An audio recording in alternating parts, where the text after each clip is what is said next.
Welcome to the Places and Profiles podcast, the podcast that explores the issues, stories, and people that have shaped places into what they are today.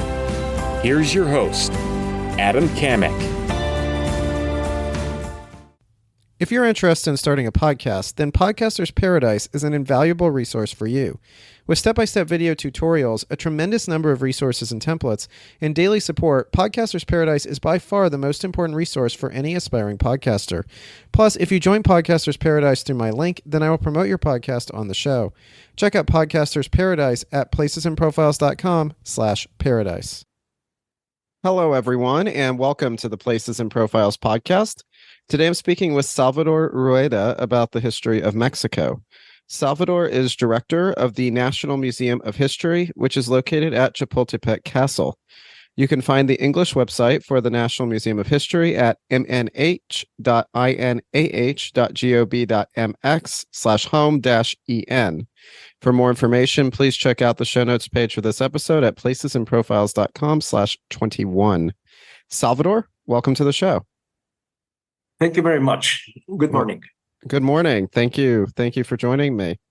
I want to start by talking about Chapultepec Castle and the history of the location of the museum where you work. So can you tell us about the castle and what sorts of things are covered at the museum? Okay. The castle is in the top of a hill, and that hill is a solid rock. It's the heart of a chimney of a volcano, maybe more than 1 million years ago. So Chapultepec has wells of water who give water to Mexico, Tenochtitlan, the ancient capital of the Aztecs. And in the bottom of the hill, we have some adoratories to Tlaloc, the god of the rain and the water. That's why the archaeologists said that this hill is a creepy hill. ¿Cómo se dice llorar, Jacqueline? Weeping. Crying hill. Because the tears of the hill is all over around. Well, the castle was built in 1784 because a tragedy. The ancient viceroyal palace blew up when a powered fabric blow up and kill many people. So the viceroy decided not to rebuild the ancient palace, so built another and new palace in the top of the hill. But it was so expensive. And the castle was abandoned 50 years. In 1833-34, the Colegio Militar, the academy, the military academy, was found in Veracruz, in Perote. But some years later, came here to the castle and rebuilt all the castle. So the first real function of the castle was a military academy, not the viceroyal place, but the military academy. In 1847, in the last battle in the war Mexico against the United States, the castle was destroyed, and some of the cadets were killed. The castle was rebuilt in 1849, and in 1857, the first president came here to live here. And there was the residence of presidents, season residence of the presidents in between April through October of every year. and since 1857 through 1934. In 1939, the President Lázaro Cárdenas decided to put the National History Museum here in the castle, and as a museum, opened its gates in 1944. Since then, almost 80 years, we are here in the National History Museum. What topics, what parts of Mexican history are covered in the National History Museum? Yes, since the 15th century through 50 years ago, 1970. Okay, so then let's start in the 15th century and in the 16th century. And this is the period where the Spanish Empire is going to engage in their conquest of Mexico, conquer the Aztecs. Can you tell us about how the Spanish Empire conquered the Aztecs and added Mexico to their empire? Well, the Mexican conquest is very well known, but in Chapultepec was the wells who gave water through Mexico. So in that war, Hernán Cortés cut the way of the water, and Tenochtitlan was in an island. So it was sighted, and the warriors and the people were thirsty. That's why Chapultepec was important in the conquest. Then, in 1554, the Viceroy Luis de Velasco built his palace in the bottom of the hill here in Chapultepec. It was a very good woods, and the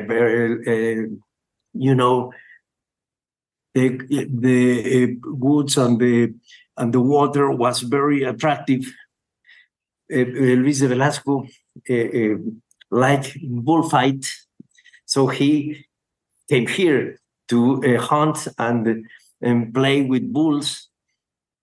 And since that year, 1554, all the viceroys were in Chapultepec since April through October, because the rainy season in Mexico gave up the water of the lake, and it was isolated the government if they stay in Mexico.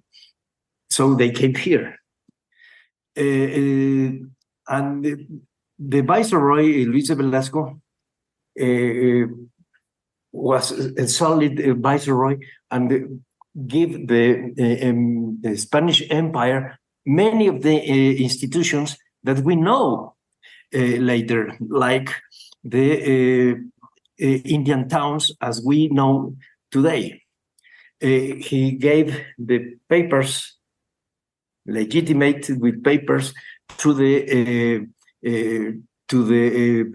towns of and the cities of the Indians, and that paper was very important in the revolution, in the Mexican Revolution, because Zapata, Emiliano Zapata, legitimate that papers. So you have a link between Luis de Velasco and the Spanish Empire and Emiliano Zapata.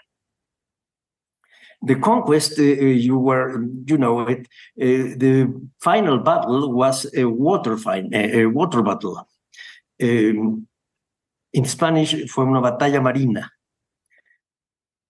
About 1,000 canoes and 12 bergantines, the ships of the Spaniards.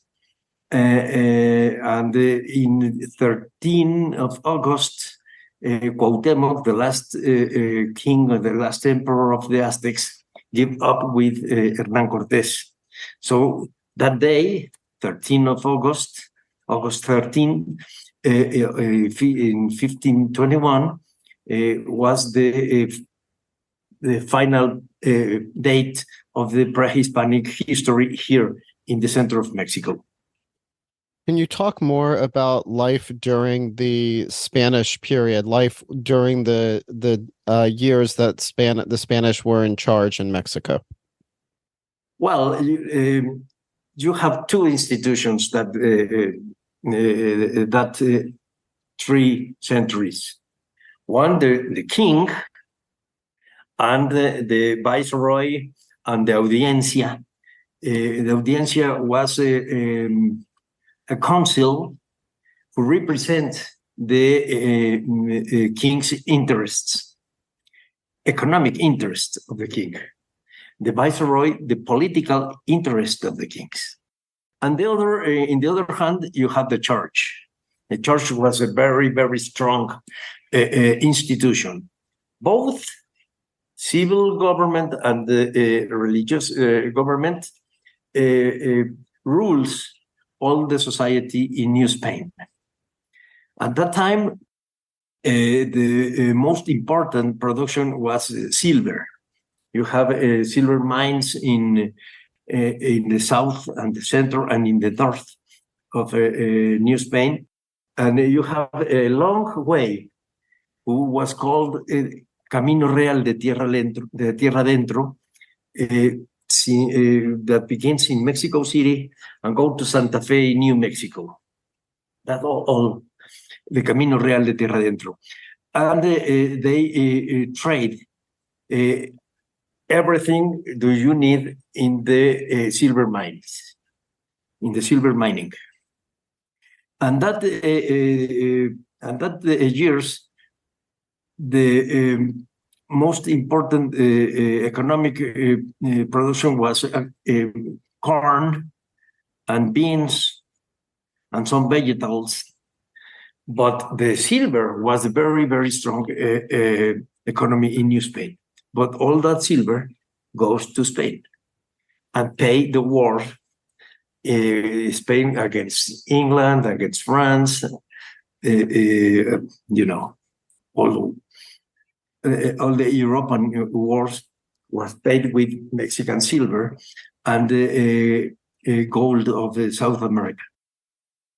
What were some of the problems in Mexico when Spain was in charge that led to Mexicans wanting to become independent from Spain? Well, the first was the social division. The social division was finally, you know, rich and poor, but also racist divisions. You have white people, mixed races, and black people, and Indians. The white people was born in Mexico, New Spain, want to govern its own land. And the Spaniards doesn't permit him, doesn't allow to allow them to govern New Spain. So the criollos, that was the name of the son of Spaniards, was born in New Spain. The criollos began to conspire against the viceroy. When the Napoleon troops go to Spain, invade Spain, it was the opportunity to break with Spain and New Spain. But the war was a very long war, a very bloody war. It became a civil war between 1810 through 1821. And in that time, you have to resolve many problems. One of them was resolved by José María Morelos y Pavón, a priest from Michoacán, who thought at the first time that New Spain became Mexico and became separate of Spain. And he also thought the Republican structure of Mexico, and he called it Imperio, but the structure of the government was a Republican. Separate powers, equilibrate powers between the executive power and the legislative power, the Congress. One of the problems that they resolved was the division in castas, so the social division, not but the racial division, yes. Now, most people listening to this are in the United States, so they probably, in many cases, don't know about the start of the Mexican War for Independence. Can you explain Father Hidalgo and the Grito de Dolores and why that's so important? Okay, yes. Miguel Hidalgo was a priest of Dolores in Guanajuato, a rich church. He was a dynamic priest. He liked music. He liked poetry. He liked to read the French literature.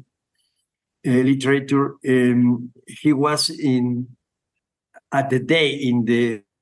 he was a friend of the corregidor de Querétaro, Miguel Domínguez. And they conspire against the very bad viceroy, and they want to be a junta. They called a junta provincial. They want to be separate from Spain. Meanwhile, the king of Spain was prisoned by Napoleon. But someone here was a traitor and talked with the viceroyal government that this conspiration was in Querétaro. So Miguel Hidalgo said, we have to break the peace, we have to begin the war. He called the people on Sunday, 15th of September at 5 o'clock of the morning with the bell, and called all the people to the mass. But in the mass, he explained that it was a rebellion. And in the years later, that call with the bell was named the Grito de Dolores. It's not exactly a grito, but it's like a sermon of a priest. He called the people to break with Spain. Some weeks later, the war get out of his hands and became to be very bloody. So that's why he was persecuted as not as a rebel, but more than a rebel, a traitor of the king and the traitor of the church. And they call it El Seductor del Pueblo, the people seductor. It's a passage of the Apocalypse in the Bible. It was a criminal charge, not only a qualification, but a criminal charge. That's why when he was caught, he and his friends were in judge and shot it. And then the heads were cut. Yes. How did Mexico eventually win the war? Why was Mexico able to gain their independence during this war against Spain? Well, that happened 10 years later, when the Spaniards win the constitution government in Spain. So the king was pushed to recognize the new government forms, like it's not a viceroyal, but a jefe político, a political chief. Is not a colony, but was a kingdom, as in Spain. But in Mexico, the new constitution in 1814 and the rebels in the hills pushed the government to be independent. And then was an alliance between the viceroyal army and the rebels, both in February of 1821, signed a Plan de Iguala. And in the Plan de Iguala, they put all the bases to the new form of Mexico as an independent nation. Then they walk all the towns in Mexico and change the New Spain name through Mexico. And in September 27, they came into Mexico City. They stayed here in the castle of Chapultepec one night and go to Mexico City, and they proclaim the independence. Now, who was Agustín de Iturbide, and Yes. Why was he important during the beginning of the country of Mexico?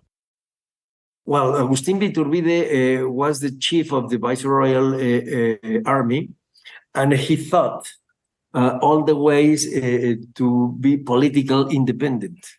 He and Vicente Guerrero, the Mexican rebel, signed an agreement. An agreement. Agreement. Signed an agreement.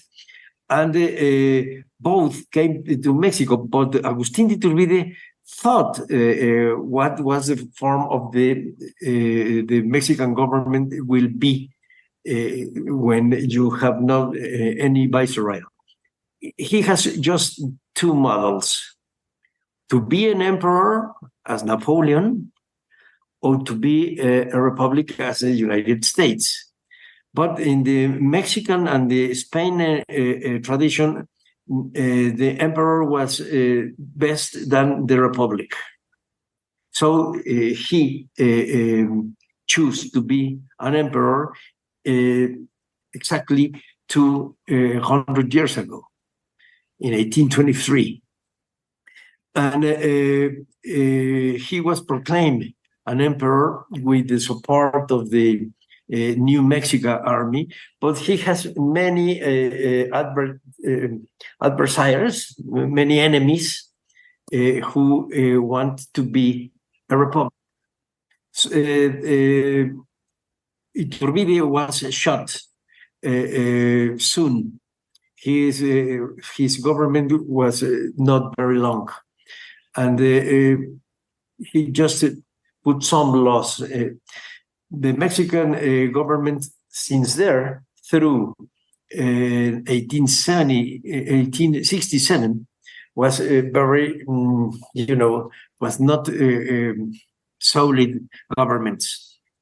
The Republic became with one phase, the Republic became another phase, many coup d'etat, 2 or 3 civil wars, a war against the United States, who gave up the half of Mexico, all the northern territories. The invasion of the French was a very hostile and difficult, hard times to Mexico. What was the dictatorship of Santa Anna like? And how did the time that Santa Anna was in power lead to reforms and calls for change in Mexico? Well, Antonio López de Santana was a strange personage.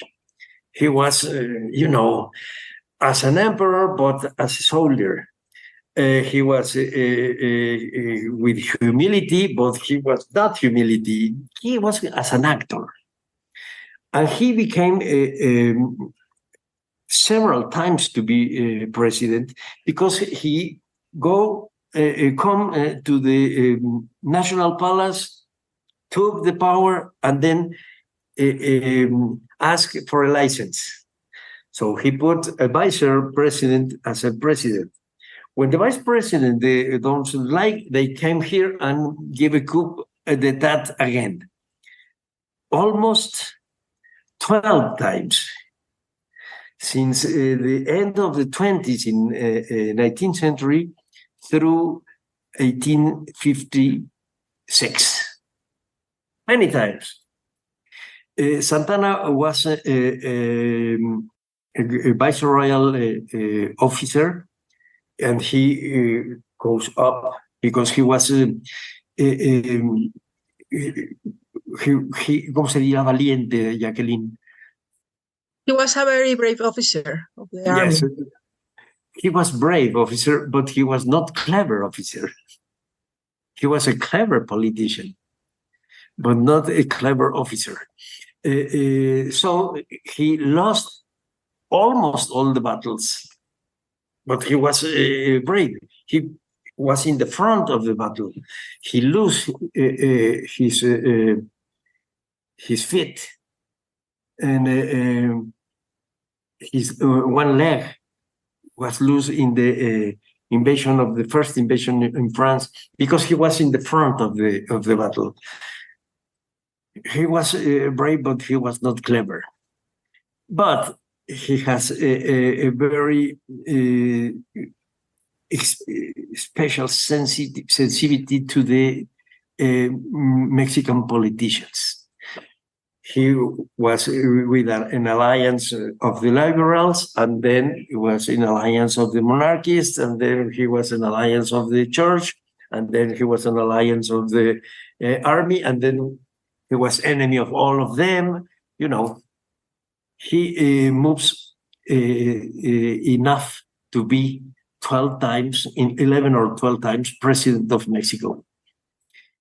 Anyone as a democratic election. The first democratic election was in 1850 with Mariano Arista, who was put out by Santana the last time.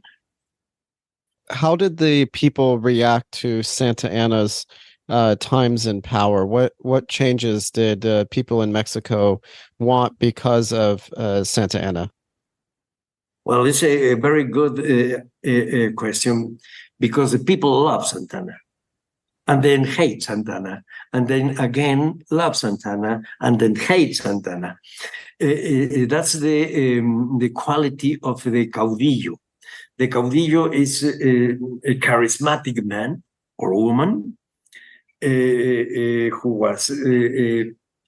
has many followers, and then all of them hate him. But then again with him, Santana lose the war against the United States, but doesn't happen to him. People love him. I don't know why. It's another mind, but people like Santana. In the end of 19th century and the beginning of 20th century, people love Porfirio Diaz. He was a dictator too. The Mexicans love caudillos. I don't know why. If you're an aspiring podcaster, then joining Podcasters Paradise is an absolute must. Podcasters Paradise is a premium membership community that will help you create, grow, and monetize your podcast. With step-by-step video tutorials, resources, and templates, and daily support via the private Facebook group, Podcasters Paradise is the best place to learn how to be a successful podcaster. Joining Podcasters Paradise has helped me with my podcast in so many ways. It is truly a tremendous resource. Plus, as an added bonus, if you join Podcasters Paradise through my link, then after you launch your podcast, I will mention on my show and link to your podcast from placesandprofiles.com, as long as your podcast is not inappropriate and is not significantly opposed to my beliefs and values. Check out Podcasters Paradise and get started on your podcasting journey today by going to placesandprofiles.com/paradise. Again, that's placesandprofiles.com/paradise. So can you talk about the second French intervention, the second French invasion in Mexico? What happened with that, and why Benito Juarez became important at this time? Well, Benito Juarez was the president of the Poder Judicial of the Supreme Court in 1857. In 1857, the Congress made a new constitution. The president, Ignacio Comonfort, made a coup d'etat against that new constitution. So Benito Juarez, with that constitution, became to be president. In the meanwhile, a little civil war was headed by Benito Juarez and the Republicans, liberal Republicans. In the meanwhile, the monarchists go to Europe and ask Napoleon support to an empire in Mexico. In 1862, Mexico hasn't money to pay the debts with England, France, and Spain. So Benito Juarez said, I don't have money, so we have to do a moratorium. The French didn't accept that, so they invaded with an army, but was defeated in Puebla in May the 5th, 5 de Mayo. In that time, Napoleon asked Maximilian, who was an Austrian prince who was married with a Belgian princess, to be the emperor here in Mexico. Well, yes, okay. A little group of Mexicans asked him to come here, so he came here. When he was here, he looked that it was a very hard civil war. He has behind the French army, but the French army doesn't obey Maximilian. He has the Mexican church, but the Mexican church was a viceroyal church. They have a very ancient and hard mind. They have a little army with the conservatives politicians in Mexico, but he has no enough support to make a solid government. So when Napoleon picked up the army because he has a war against Prussia in Europe, and he has no money to pay the soldiers, and pick up all the French soldiers, so Maximilian stay here alone, just with the Mexican conservatives monarchist army, who was defeated by the guerrillas of Benito Juarez. Benito Juarez was president since 1857 through 1872, at the day of his death. He was a long president, but almost was an extraordinary power because it was a war. He ruled in peace since 1867 through 1872, and consolidate the Federal Republic in Mexico.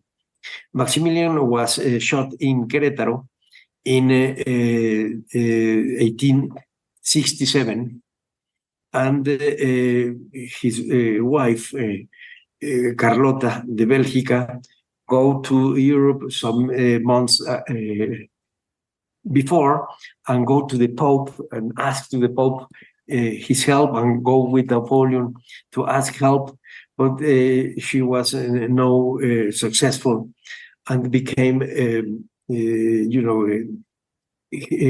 crazy. The history go in, la aplastó, push Carlota.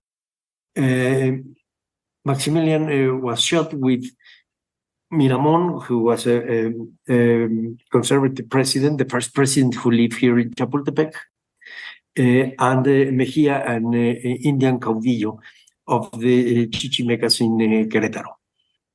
So Benito Juarez became the figure of that war. We know that epoch as the decena gloriosa mexicana. Es la decena nacional. National 10 years. We call it el Juarismo. He wrote some letters with Lincoln. Lincoln support the family of Benito Juarez in the United States. During the Second French invasion, Emperor Maximilian and Empress Carlotta, they lived at Chapultepec Castle. Is that correct? Yes, that's correct. They rebuilt and remodeled Chapultepec Castle because the building was destroyed in the American War, and then it was rebuilt as a military academy. This architecture has no any ornaments. When Maximilian came here, he saw all the valley of Mexico and said, "No, here I will live here." El Castillo de Miravalle, in a similarity to his castle in Trieste, el Castillo de Mirabar, Castillo de Miravalle. So he put the arcs, he put new rooms as French taste in architecture, and give the castle dignity. It's not just a flat building as a military academy, but he made the profile of a castle, of a palace.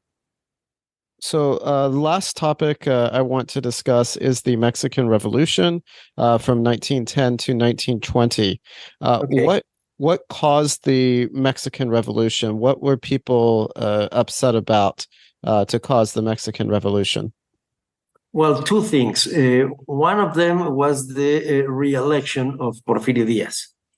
And then Francisco I. Madero opposite Porfirio Diaz, and he called for no re-election anymore. So you have just one time to be president, 4 years, just. On the other hand, you have many troubles in the Mexican fields. In the north, with the workers of the minings and the railroads workers, and in the center of Mexico with the peasants. The peasants who received his documents by Luis de Velasco, and then Emiliano Zapata called with the Plan de Ayala to receive that lands, who was caught by the haciendas in the center of Mexico. The haciendas was a unit of production who grow against the towns, the Mexican villages. So Emiliano Zapata wanted to recover the land to the villages against the haciendas. So in the revolution, you have many caps of problems that, as an onion, many things. In 1917, when the Constitution was discussed, the war was almost over. The constitucionalistas of Venustiano Carranza were the winners. But in the constitucionalistas, you have many politicians. You have leftists and you have rightists. You have center, you have peasants, you have teachers, you have doctors, a very extensive social representatives. And then they discuss some laws were very important since then. Artículo 127, el artículo 27, 27 article, who made of all the land and in the floor and down, or are the nation, oil, archaeologists, silver, gold, all the minerals are of the nation. Artículo 123, 123, who rule the relation between capital and workers. And that's very important because that article was the support of the politicians all these 100 years.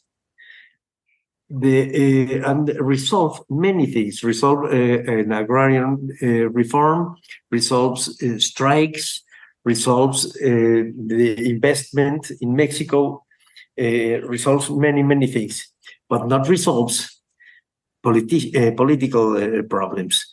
In 1920, Venustiano Carranza suffered the coup d'etat and was killed. And in 1928, Álvaro Obregón, a winner general of the revolution, was re-elected against the constitution, so he was killed. In that years, you have a little war between the cristeros and the government, the church and the government, who resolved in 1929. You have many problems, political problems. You came in 1934 with Lázaro Cárdenas, who became to resolve little and slowly problems, but great problems, like the Indian Wars. Mexico have the Indian Wars since 1543 through 1939 against the Indians, the Yaquis, the Apaches, the Tarahumaras. You have many wars. So Lázaro Cárdenas resolved that with agrarian reform. He resolved against the foreign companies of oil to make the oil just Mexican, the railroads just Mexican, the electricity just Mexican. He resolved the problems of diplomacy with the United States, but with Spain and the many things.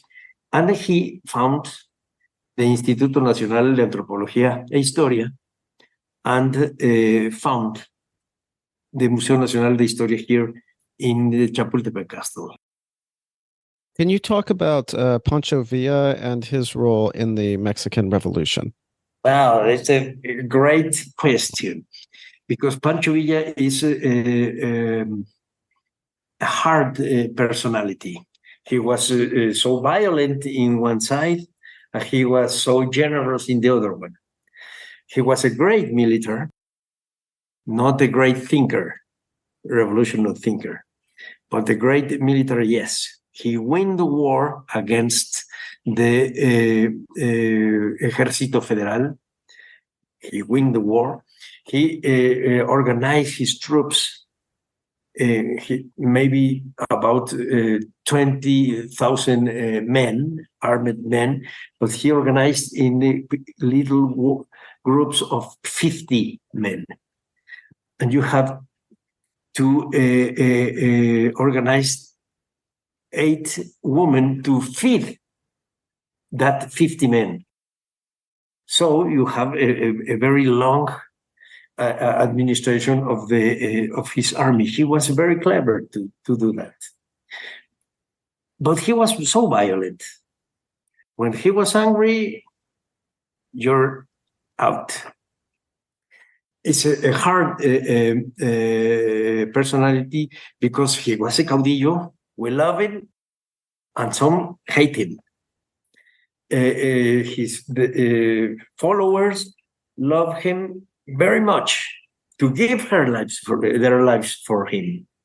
But the haters say, you have to kill that, you stole that, you made that.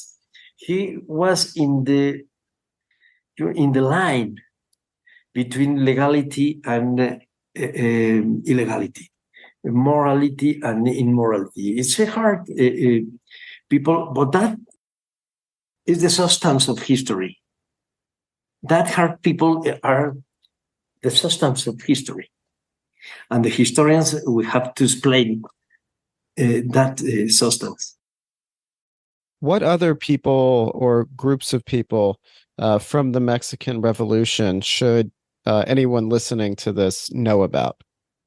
Well, I think the most important was Zapata, Emiliano Zapata, who fought for the land. And then the Carranza and the Constitucionalistas, Carranza, Obregón, Calles, y Cárdenas. You have about 10 names who were very important to the revolution and the Mexican 20th century history. Emiliano Zapata for me is the most. I love Emiliano Zapata. Can you talk about Emiliano Zapata a little bit more? Yes, Emiliano Zapata was a man of 30 years old. He liked bullfight.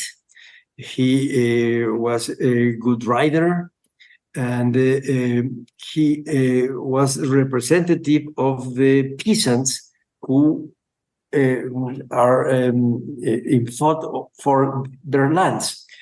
Then Zapata talked with Madero, with the first caudillo of the revolution, and asked him to make a social reform. But Madero doesn't understand what social reform. So Emiliano Zapata signed the Plan de Ayala. And the Plan de Ayala is the most important document because the revolution became to be a social revolution and not just political revolution, not just a political movement, but a social revolution. And social revolution to give the opportunity to the peasants, Indians or not Indians, to the peasants to make their own lives with working with their own hands. They were owners of their own of their land, not just workers of the land. La tierra es de quien la trabaja. The land is owned by her worker. Zapata was killed in April of 1919, and was the second recognized hero of the revolution in 1922 by their enemies. Their enemies recognized Emiliano Zapata as a hero. Salvador, thank you for joining me today. For people listening, why should they visit Mexico City, and why should they visit Chapultepec Castle in particular?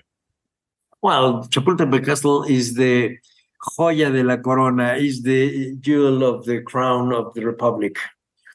You have in the castle the most important objects of our history since 1521 through 1970. You have the murals. They were painted as museographic supports, but they became obras de arte, art pieces. You here can see the way of life of Maximilian and of Porfirio Diaz, and of some pieces of Benito Juarez, Miguel Hidalgo, Morelos. You have a travel of 5 centuries between famous people and just people. You travel with about 8,000 pieces in the exhibition about all the Mexican history. And you travel in the Castillo de Chapultepec, that is a very impressive and pretty building. Yeah, yes, it is. I was there in 2018, and it is a very impressive building. Definitely. I want to remind everyone listening to this episode that the show notes page for today is placesandprofiles.com/21. So that will be the place for resources related to today's conversation, placesandprofiles.com/21. And Salvador, again, thank you. Thank you so much for joining me and for your time and talking about the history of Mexico. I appreciate it, and I know the listeners appreciate it as well. So thank you so much. Thank you, Adam, and forgive my English. Oh, it's been great. It's been wonderful. Lots of great stories and information. So thank you so much. Thank you very much. Thank you for listening to today's episode of the Places and Profiles podcast. Please visit placesandprofiles.com to subscribe and listen to more episodes. Come back again soon, and thanks for listening.